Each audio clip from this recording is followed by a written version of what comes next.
के भगत थे, और गजराज एक पशु योनि में होकर के भगवान के भगत थे, और प्रहलाद भी ऐसे कुल में थे।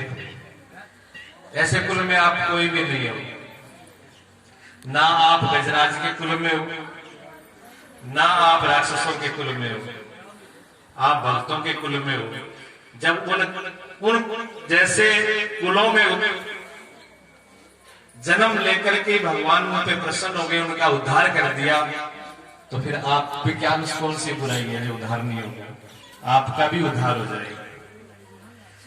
बस क्या चाहिए? प्रहलाद जैसा भाव, गजराज जैसा भाव, बलि जैसे दृढ़ प्रतिज्ञा, दृढ़ संकल्प। कैसा दानी था बलि? कैसे दानी है कि अपने आप को भी, जब पूरी अपनी संपत्ति ना अपनी भगवान को दे दी तो अपने आप को चढ़ा दिया, और जब तक अपने आप को न चढ़ाया जाए तब तक परमात्मा प्रसन्न नहीं होते। हम मंदिर में जाते हैं, हम भी दान करते हैं। क्या दान करते हैं? जो बचा खुचा किसी काम का ना हो, वो अनाज, वो फल, वो नोट घिस घिस के जिसमें थूक लगा लगा करके बिल्कुल रद्दी कर दिया हो, और एक कूट फट गई और नंबर भी दिखाई ना देता हो, कहीं नहीं चलेगा, ठाकुर जी के मंदिर में चल जाएगा, वहां कोई नहीं पूछेगा। ऐसे में क्या कल्याण होगा जी? मीरा कहती है मैंने पायो जी, क्या मैंने लियो गोविंदो मोल, कोई के सस्तो कोई के महंगो, लियो बजनता ढोल। कैसे लिया? अपने को दे करके। ये मोल जो अनमोल है, कहते हो अनमोल है, मैंने अपने को दे करके लिया। जब उनको दे दिया तब ले पाए। आप भी जानते हो माता, जो धर्म पत्नी पति की नहीं होती वो पति को नहीं ले पाती। अब पत्नी कह देगी जी दे लिया लेके आई हूं, जो सामान है वो रख लो, पर मैं आपकी नहीं हूं, फिर वो धर्म पत्नी रहेगी? पति कहेगा ये हाथ जोड़े, ये सामान भी नहीं चाहिए, ले जा, सामान भी उसी के पीछे। सामान के देने से हम लोग धन देते हैं, सामान देते हैं, वस्तु देते हैं, लेकिन अपने आप को बचा लेते हैं। सौदा इतना सस्ता नहीं है, सौदा यही है अपने को देकर अपने को लो। और यही गृहस्थी के अंदर झंझट की कारण भी है। गृहस्थी के अंदर क्या होता है कि अपने को देना कोई नहीं चाहता। लड़ाई कहां होती है? पति और पत्नी में हो, चाहे बाप बेटे में हो। पति पत्नी की सबसे बड़ी लड़ाई की जड़ यही है, पति ये चाहता है कि पत्नी मेरी गुलाम बन के रहे। पत्नी भी कम नहीं है, वो सीधा सीधा नहीं कहती, फिर घुमा फिर करके काम वही करती है, ये मेरी उंगली पर नाचता रहे। झंझट यहां से शुरू हो जाती है। जबकि ये रिश्ता कैसा है? समर्पण का, एक दूसरे के प्रति समर्पण का रिश्ता है, एक दूसरे को प्रति अपने आप को दे देने का रिश्ता है। ये किसी का छोटे बड़े का काम नहीं है, ये प्रेम के संबंध है, एक दूसरे के प्रति जुड़ जाए ऐसे रिश्ते हैं। और उनमें बहुत सी बातें, बहुत सी उससे अड़चने हैं इसके अंदर, ठीक है ना? वो ये कथा से क्या मिलेगा? आप कहते हैं सुन लिया, सुनने से बहुत कुछ मिलेगा। एक दो बातें भी अगर आप जीवन में दान कर लोगे, प्रैक्टिकल करना। मैं तो एक बात कहता हूं कि आप सुन करके जो भी बोला जा रहा है आप उसको प्रैक्टिकल करना। अगर सही तरीके से किया, जैसे मैंने बताया वैसे ही करना, उसमें गड़बड़ ना हो, फिर आप उसका रिजल्ट आपके सामने आएगा। नहीं आए तो फिर बताना आपने हमने ये किया था, ये नहीं। इतने रोडों पर एक्सीडेंट हो रहे हैं। घर से एक्सीडेंट क्यों हो रहे हैं? घर से जब निकलते हैं गाड़ी लेकर के तो पहले क्लह करके निकलते हैं। मूड तो पहले खराब के निकलते हैं, दिमाग सेंटर में ही नहीं होता। दिमाग कहीं होता है, आप कहीं होते हैं। जल्दीबाजी में ब्रेक की जगह पर क्या दबाते हैं? Race, accelerator. क्या होगा? एक्सीडेंट नहीं होगा, तो दिमाग कहीं घूम रहा है। एक मेरा मैं आपको बता रहा हूं, प्रयोग करके देख लेना। जो भी लोग रोज गाड़ी चलाते हैं उनका एक बाल भी बनका नहीं होगा। जब भी निकले सबसे पहले अपने गौ को और गुरु को मन से, अगर घर पे नहीं है तो मन से ही प्रणाम कर लेना। और 5 भक्तों का, चाहे ध्रुव प्रहलाद को, चाहे गुरुओं को, ऋषियों को, गौतम बुद्ध को, राम को, 5 ऐसे भक्तों को आप याद कर लेना, स्मरण कर लेना और मन ही मन से प्रणाम कर लेना। मैं यात्रा के लिए जा रहा हूं, आप मेरी गाड़ी और मेरी रक्षा करना। आप जैसे जाओ वैसे सुरक्षित घर लौटोगे। ये समझ लो कि परमिट पे लिखा हुआ है, कभी नहीं होगा, सिर्फ इतने मात्र से। लेकिन हम इतना भी नहीं करेंगे। हमें गाड़ी घर से निकालते टाइम में कोई देवी देवता गुरु गौ याद नहीं है, मंत्र याद नहीं है, हम किसी और मूड में निकलते हैं। आधे से ज्यादा दिमाग मोबाइल में होता है। ये मोबाइल जरी सब कले की जड़ है, क्या बताऊं आपको। जहां देखो इसकी गड़बड़ कहीं ना कहीं जरूर मिलती है। एक गुड़िया शादी करके आई, अभी फिरोजाबाद की बात है, बहुत बातें करे माँ से पूरे दिन, अब रोटी बीच में छोड़ दे मुंह से बात लग जाए। मैंने उसको, मैं कुदरती था वहां पर, मैं अच्छा वो दूसरे ये सोच लेते हैं कि गुरुजी को तो सासू ने पढ़ा के भेजा है, जब वो कह रहे हैं। मैं जो बोलता हूँ पढ़ा के नहीं भेजा होता जी। मैं जो कमियां देखता हूँ जिनकी वजह से कलह पैदा होती है, घर टूटते हैं, मुझे दिखाई देती है, मैं उनका समाधान देता हूँ। कई बार वो समाधान इतना गड़बड़ मतलब खराब होता है कि उनको सीधा सीधा लग जाता है कि ये मेरी शिकायत हुई है। मैंने सिर्फ स्वाभाविक से बोला, मैंने कहा बेटा इतनी बात माता से नहीं करनी चाहिए, इसे रिश्ते में दिक्कत होती है। मैंने ऐसा देखा, बहुत से रिश्ते टूट गए, उसको बहुत बुरा लगा। 2 दिन से मुझसे तो बोली नहीं, घर पे जाके सास से लड़ पड़ी, अपनी माँ को फोन कर दिया घर पे जाके कि मेरे सासू के गुरुजी है, वो मेरे को कहती माँ से बात मत करो। उसकी सास ने मुझे बताया, अब वो मेरी बात को पूरी समझ ही नहीं पाई। मैंने ये नहीं कहा था कि आप बिल्कुल माँ से बात ही मत करो, जो मैंने कहा था वो नहीं पकड़ा उसने। और बहुत से रिश्ते टूटे हैं, मैं प्रत्यक्ष इस बात का मिला सकता हूं, लोगों से बात करा सकता हूं। क्या पहले घर में आपसे थोड़ी बहुत बात नहीं होती थी? इंसान है, कभी कभी गुस्सा आ जाता है, कहना भी सुनता है। अब बेटी का अनुभव कम होता है, माँ का ज्यादा होता है, तो बहुत सी बातें माताओं से सीखनी पड़ती है। बेटी माँ के पास होती है तब लाड़ प्यार में पलती है, तब व्यवहार अलग होता है, व्यवस्था अलग होती है, खाना पीना सब अलग होता है। लेकिन ससुराल की रीति रिवाज व्यवस्था बिल्कुल अलग होती है, सबको पता है, सब माताओं ने बदला है। अब वो बेटी वैसा ही चाहती है तो कैसे काम चलेगा।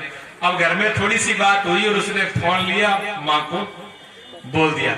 अब क्या घर में बन रहा है, क्या बात हो रही है, क्या प्लानिंग हो रही है, क्या क्या हो रहा है, हर बात बेटी माँ को बता रही है। वो माँ फिर बेटी की दुश्मन हो गई है। अब उसका घर माँ ही उजाड़ेगी, कोई दूसरा नहीं उजाड़ेगा। मेरी बात नोट में कर लेना, बेटियां बेटियां, बहुएं बेटियां, माताएं बेटियां, भाई बैठे। इसको आप अपने पूरे सोच विचार करके देखना और देखना घरों में कितना होता है। अब माँ को उसने कहा बेटी ने कि मैं तो बहुत दुखी हूँ, ये होता है वो होता है। माँ एक बार कहती कोई बात नहीं बेटा, ससुराल में कुछ चीजें बदलनी पड़ती है, रखना पड़ता है। माँ ने एक बार समझा दिया, लेकिन 2 घंटे बाद में फोन फेर आ गया, माँ मेरी सासू तो बहुत ही खराब है और मेरा ससुरा उससे भी ज्यादा, वो भी मेरी सासू की मानता है। और बेटा उसका वो घरवाला है, वो तो मेरी सासू के सिर पे बांधने वाला है, मेरा यहाँ पर कोई नहीं है। इससे मुझे तुम मार देती, कुएं में डाल देती इसी ससुराल से। अब माँ को थोड़ा थोड़ा दिमाग घूमने लगा, फिर भी माँ ने थोड़ा संतोष किया, कोई बात नहीं बेटा, शुरू शुरू में ऐसा होता है, हो जाएगा ठीक है शायद। अब माँ ने 2 बार समझाया, 3 बार समझाया, 4 बार समझाया, लेकिन 10 दिन तक बेटी का वो ही फोन घूम रहा है। अब माँ को क्या लगेगा कि बेटी वास्तव में हकीकत में ही नरक में डाल दी। अब माँ किसको बोलेगी? बेटी के पिता को। आपको कुछ ध्यान है मेरी बेटी के साथ क्या हो रहा है? ससुराल में सांस लेना मुश्किल पड़ रहा है, जेल में बंद है, नरक में डाल दिया। इसे तो कुएं उसमें निकाल के कुएं में डाले और जहां उसका कोई फैसला कर दो। अब बात कहां पहुंची? फैसले पर 90% केस आज जो है कोर्ट के अंदर जाके देख लिए, चाहे हनुमानगढ़ देख लो, चाहे और आसपास में कहीं भी किसी वकील को पूछ लो भी किसके आ रहे हैं तलाक के, पति पत्नी न्याय अलग अलग कर दो। क्या रिश्ता इसलिए होता है? शादियां इसलिए होती हैं कि अलग अलग घर बसाने के लिए होती हैं, रिश्ते बनाने के लिए। ये प्रेम से 2 डबल खुशी बढ़ जाए घर के अंदर, परिवार बढ़ जाए, डबल खुशी हो जाए, उसके लिए रिश्ते हैं। ये महाभारत के युद्ध के लिए रिश्ते नहीं है। ये पाकिस्तान और हिंदुस्तान के बॉर्डर बनाने के लिए नहीं है कि सुबह शाम देखो तक के खड़े हैं तैयार है, आ जाओ भाई चाय पियो, वही काली काली चमड़े वाली और भैंस का दूध।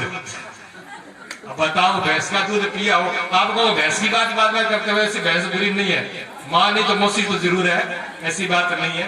पर बहुत सी कहावतें भैंस में बनी हुई है। देखिए गई भैंस पानी में जब काम बिगड़ेगा तो भैंस पानी में जाएगी, फिर कह गई भैंस पानी में। और किसी को बार बार ना समझाओ फिर भी ना माने तो भैंसा का 3 बजाणु के फायदो। ये कहावत मैंने थोड़ी बनाई है। और किसी को पढ़ाई भी समझ में ना आए, शास्त्र भी समझ में ना आए तो क्या काला अक्षर भैंस बराबर है। और किसी अकल में बिल्कुल कुछ भी नहीं आए तो क्या कहते हैं, भैंस बड़ी के अकल। ये कहावतें ऐसी थोड़ी बनी है, ये भैंसे लागू है। तो ये बहुत सी बातें ऐसी। तो रिश्ते जो है कैसे होने चाहिए, माता जी का जी प्रश्न था मेरा, और भी माताओं का प्रश्न है। रिश्ता नहीं होता, लड़के का रिश्ता नहीं हो रहा, गुरुजी कोई उपाय बता दो। कल मैं उतरा, ऐसी 2-3 माताओं ने बोला, मैंने कहा कल ही बताऊंगा, स्टेज पर बताऊंगा, ध्यान से सुन लेना, पूरी बात सुनना। अच्छी बहू जो है, अच्छी पत्नी घर पे कैसे आए, कुछ विधान करना पड़ेगा, कुछ नियम करना पड़ेगा। और वो मेरा नहीं है, ऐसी बहू घर पे आए जो बेटे को मानस बना दे, जानवर ना बनाए। आप कहोगे जानवर ही बनते हैं? हाँ बनते हैं। कैसे बनते हैं वही बता दें आपको। जानवर ऐसे बनते हैं, आपने देखा चिड़ियों को, चिड़िया जो है बच्चे को कैसे खिलाती है, देखा ही होगा। और जब वो चिड़ी बड़ी होकर के बच्चा उड़ जाता है, और जब चिड़ी बूढ़ी हो जाती है तो वो चिड़िया फिर पूछती है आके, माँ तू तो बूढ़ी होगी, मैं तेरे खिलाती हूँ। पूछती है चिड़िया? नहीं पूछती। आपने कुत्ता भी देखा है, कुतिया कितने बच्चे होते हैं, 5-7 बच्चे एक कुतिया के होते हैं, वो सबको पाल लेती है। और जब कुतिया बीमार हो जाए, बूढ़ी हो जाए, तकलीफ हो जाए, पड़ी हो, तो वो 5, 7, 10, 20, 50 बच्चे होते हैं। वो आके पूछते हैं कि माता जी आप तो बीमार हो गए, आज आपको हम भोजन खिलाते हैं, होटल में ले जाते हैं कि आपकी दवाई कराएं डॉक्टर को बुला के। कुतिया नहीं करते ना। हाँ, जो बच्चा ऐसा हो जाए शादी के बाद में, बहू रानी आई और आते ही घर में खटपट शुरू हुई और उसने एक ही काम शुरू कर दिया, क्या देखो सुनो जी, जा तो ये बुढ़िया माँ रहेगी घर पे और जा फिर मैं ही रहूंगी, फैसला ये कर लो। अब ये खटपट में मैं रुकने वाली नहीं, ये रोज की चिक चिक होती है। क्यों? अब वो जो घर पे जैसे उसने किया, घर पे रोटी नहीं पकाना क्या अच्छी लगती है आजकल, वो ब्रेड और क्या गोलगप्पे रेडिया पर खड़ी मिलती है। बहुएं रेडियो पे खड़ी होकर के वो ब्रेड और गोलगप्पे खाती है। क्या ये सभ्यता है, संस्कृति है? अब घर की रोटी कहां से अच्छी लगी, घर की रोटी बनानी भी पड़ती है, मेहनत करनी पड़ती है, वहां चटर मटर किया हुआ। अब ससुराल में माता जी कहती है कि बेटा ऐसा अच्छा नहीं लगता कि आप घर ऐसे परिवार के होकर के कहीं ऐसे खाओ, होटल में जाओ, वहां। अब वो माँ क्या लगी, दुश्मन हो गई, सासू माँ दुश्मन हो गई। अब फैसला एक ही बात पे होगा, पति को क्या कहो, जहां तो ये रहेगी जा फिर मैं रहूंगी। अब पति क्या करेगा, दो पाटन के बीच में है। कबीर साहब का दो है ना, कबीर साहब का दो है, चलती चाकी देख के दिया कबीरा रोए, 2 पाटन के बीच में साबत बचा न कोई।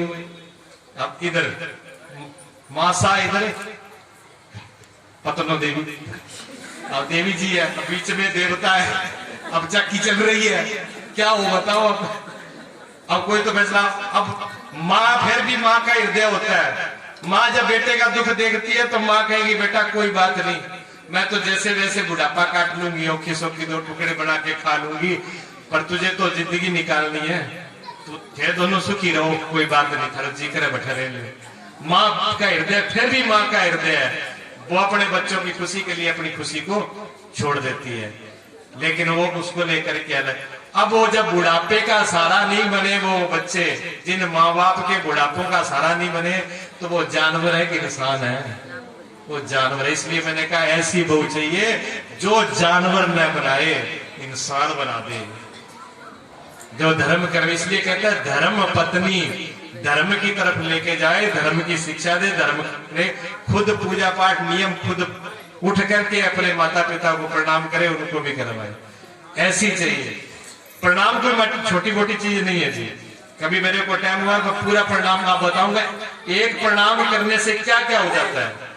यश, कीर्ति, बल, बुद्धि, विद्या और आयु, 5 चीज सिर्फ प्रणाम करने से मिलती है। और प्रमाण सहित आपको महाभारत, रामायण, और पुराणों से आपके पूरे प्रमाण से के बाद सिद्ध करके लिखी हुई बता दूंगा आपको। लेकिन आज मेरा विषय दूसरा है, कभी फिर आए तो प्रणाम जरूर करना चाहिए। अब आप उसी विषय पे आ जाइए। जो लड़के की शादी नहीं हो रही उसके लिए क्या करना हो, अच्छी सुलक्षणा सुशील घर पे देवी का पर आगमन हो, उसके लिए ब्रह्म प्रमाण और ब्रह्मांड प्रमाण, दो प्रमाण पुराणों के अंदर ये लिखा हुआ है जी। गौतम ऋषि का, गौतम ऋषि का जो पहले नाम जो था ना वो था दृगतमा। दृगतमा, दृग कहते हैं लंबा, तमा कहते हैं अंधकार को। गौतम ऋषि के बारे में जानते हो? गौतम ऋषि जिसकी आप पता है बृहस्पति का पूजन करती हो ना, बृहस्पति का व्रत रखते हो वीरवार का, वो देवगुरु बृहस्पति जी है, उनके भतीजे हैं वो गौतम ऋषि। तो गौतम ऋषि जो है वो जन्म से आंखों से अंधे थे, जन्म से आंखों से अंधे थे। तो उनको उनके गुरु ने कुछ विधि बता दी, जंगल में चले गए, तपस्या के लिए बैठ गए। तो जैसे घास जो आसन था वो घास का था, घास का आसन लेकर के बैठे, आंखों से दिखता नहीं था। गुरु के जो विधि थी उसको करने लगे। तो नंदी महाराज आते हैं, नंदी जी को आप बैल कहते हो, वो घास को ऐसे पकड़ के खाने लगते हैं। तो उनको दिखता तो है नहीं, वो कहते हैं कौन? तो नंदी जी बोलते हैं मां मैं हूं, ऐसे ही बोलते हैं देसी को। जर्सी तो जब पटना बजा होता है ऐसे बोलते हैं, जब देसी गाय बोलती है तो मां ही बोलती है। तो समझ गए, अच्छा। तो उन्होंने क्या किया, वो आसन छोड़ दिया नंदी को, लो आप जो है आप इसको ग्रहण कर लो। वो आसन जो घास का था वो नंदी खाने लगे, वो दूर बैठ गए। लेकिन नंदी भगवान तो स्वयं धर्मराज थे, वो प्रसन्न हो गए। वो प्रसन्न होकर के उन्होंने क्या किया, उन्होंने दान दिया, उनकी आंखों को चाटा, अपनी जीभ से आंखों को चाटा।